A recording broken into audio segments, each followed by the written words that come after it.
আজকে তেলাওয়াত শুনেছি। পাশাপাশি আমাদের এস এম নজরুল ভাইয়ের কাছে আজকে আমাদের একটু জানার বাসনা। আমরা আগে পরে অনেক শুনেছি, আমরা আলোচনা হয়েছে এই বিষয় নিয়ে। তো যেহেতু আমাদের পুরো মাস রমজান মাসের সিয়াম সাধনার মাস, এই সাধনার মাসে আমরা যেহেতু আছি, সেই ক্ষেত্রে আমরা কালকে শুনেছিলাম শরীয়ত মারিফত তরিকত হাকিকত নিয়ে আলোচনা। তো এই পাশাপাশি আমি আজকে একটু জানতে চাই যে এই যে আমরা শুনি আহলে বায়াত আসলে আহলে বায়াত কি, এর আবিধানিক মর্যাদা বা মহব্বত বা প্রেমটাই বান কি, সংক্ষিপ্ত আকারে। আর এই আহলে বায়াতের প্রথম ঘোষণাটা কবে হয়েছিল, কখন হয়েছিল, কিভাবে হয়েছিল, এরপর থেকে ধারাক্রমে আমরা কিভাবে পেলাম, সংক্ষিপ্ত আকারে আমরা একটু আলোচনা শুনে মিলাদ ও কিয়ামের উদ্দেশ্যে আমরা দোয়ায় অংশগ্রহণ নিব। নিচে উপরে যারাই আছেন সকলে আমাদের সাথে থাকবেন ইনশাল্লাহ। আল্লাহ আজিজ আমাদের সকলের মনের বাসনা আল্লাহ জানেন, আমাদের সকলের মনের বাসনা যেন পূর্ণ করে। ধন্যবাদ সকলকে। আসসালামু আলাইকুম।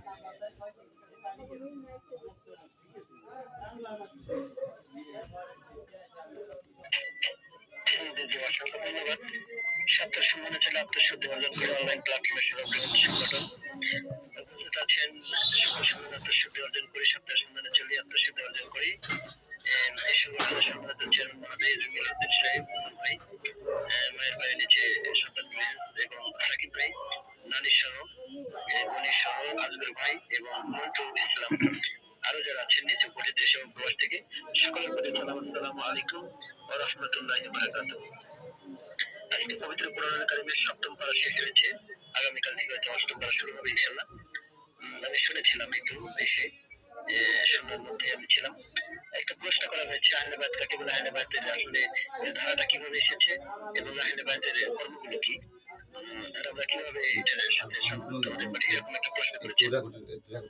আহলে বায়াত এমন একটি বিষয় যেটা রাসূলুল্লাহ সাল্লাল্লাহু আলাইহি ওয়াসাল্লামের এই পৃথিবী জন্মের পূর্ব থেকেই, যে আদমা রফদা ফিল মিনার রূহ, যখন আদম আলাইহিস সালামের রূহ ওনার সাথে ঘোরাঘুরি করতেছিল তখন আহলে বায়াত ছিল। সুবহানাল্লাহ। যখন পৃথিবীর জমিনে সর্বপ্রথম মানুষ হলো আদি, যদি আমরা আদিতে খুঁজি সর্বপ্রথম মানুষ হলো আদম আলাইহিস সালাম। এই আদম আলাইহিস সালাম যখন ধুলার সাথে ঘোরাঘুরি করতেছিল তখন আহলে বায়াত ছিল। সেটা কিভাবে? ফুলতপ্ত অবস্থায় একটা ফুল ছিল, খালি টান দিব আমি, যেহেতু অনলাইন প্ল্যাটফর্ম, একটি ফুল ছিল। এই ফুলের ডান পাশের গুলিটা ছিল হযরত হাসান আলাইহিস সালাম, বাম পাশের গুলিটা ছিল হযরত সামনে ছিল ফাতেমা রাদিয়াল্লাহু তাআলা, পিছনে ছিল হযরত আলী, মাঝখানে যে কুসুমটা ছিল এটা ছিল কলিটা ছিল হযরত মুহাম্মদ রাসূলুল্লাহ সাল্লাল্লাহু আলাইহি ওয়াসাল্লাম। সুবহানাল্লাহ। এটা হলো ফুল তত্ত্বের কথা। সেখান থেকে আহলে বায়াত আসলে কারা? আহলে বায়াত বলা হয় পাক পাঞ্জাতনের অংশধর যারা। পাক পাঞ্জাতন, পাক শব্দের অর্থ হলো পবিত্র, পাঞ্জাতন পাঞ্জা অর্থ দেহ। পাক পাঞ্জাতন শব্দের অর্থ হলো পবিত্র পাঁচটা দেহের সমন্বয় গঠিত একটি সংগঠন। পবিত্র দেহের একটি সম্মিলিত একটি অংশ, যে অংশ ছিল হযরত মুহাম্মদ রাসূলুল্লাহ সাল্লাল্লাহু আলাইহি ওয়াসাল্লাম, হাসান হুসাইন, মা ফাতেমা এবং আলী কারামাল্লাহু ওয়াজহু। এই পাঁচজন হলো আহলে বায়াত। এই আহলে বায়াতটা রাসূলুল্লাহ সাল্লাল্লাহু আলাইহি ওয়াসাল্লাম কাদের গ্রুপের মধ্যে 16 লক্ষ সাহাবীর মধ্যে রাসূলুল্লাহ সাল্লাল্লাহু আলাইহি ওয়াসাল্লাম বলেছেন, মান কুনতুম মাওলা আহাদুকুম আলীউল মাওলা, আমি যার মাওলা হযরত আলী তার মাওলা। 1,25,000 সাহাবার সামনে রাসূলুল্লাহ সাল্লাল্লাহু আলাইহি ওয়াসাল্লাম এই ঘোষণা দিয়েছে। হযরত আলী রাদিয়াল্লাহু তাআলা ডান হাতটা উঁচু করে বলেছেন, পৃথিবীর জমিনে আমি দুটা জিনিস রেখে গেলাম, এই দুটা জিনিসকে যারা আঁকড়িয়ে ধরবে তারা কখনো পথভ্রষ্ট হবে না।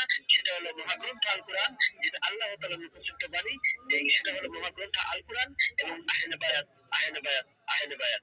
সেদিন রাসূলুল্লাহ সাল্লাল্লাহু আলাইহি ওয়াসাল্লাম হযরত আলী রাদিয়াল্লাহু তাআলার হাতটা উঁচু করে নিজের হাত দিয়ে ধরে রাসূলুল্লাহ সাল্লাল্লাহু আলাইহি ওয়াসাল্লাম আলীকে দেখিয়ে দিয়েছেন যে আমি যার মাওলা আলী তার মাওলা।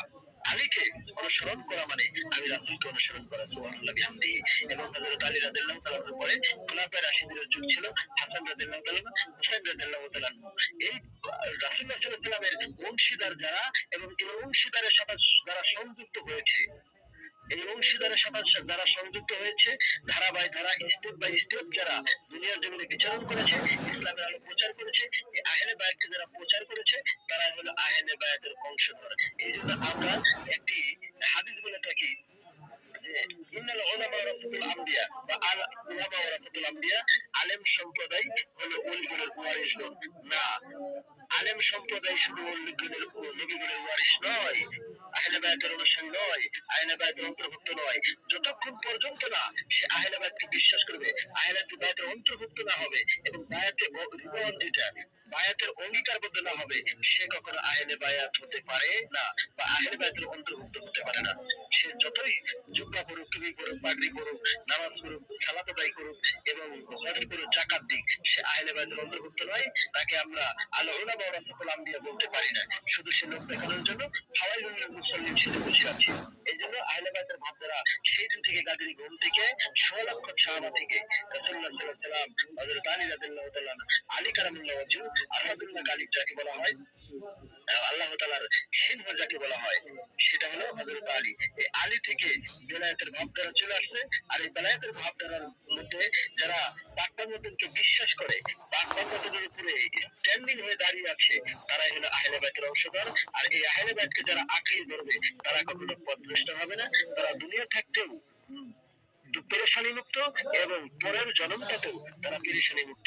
তারা কোনো চিন্তিত নয়, তারা কোনো পেরেশানিতে নয় এবং তারা না দুনিয়া জগতে চিন্তিত হবে, না আখিরাত জগতে চিন্তিত হবে। এই জন্য আল্লাহ রাব্বুল আলামিন পবিত্র কোরআনুল কারীমের ভিতরে বলে দিয়েছেন, আলা ইন্না আউলিয়া আল্লাহি লা খাউফুন আলাইহিম ওয়া লা হুম ইয়াহজানুন।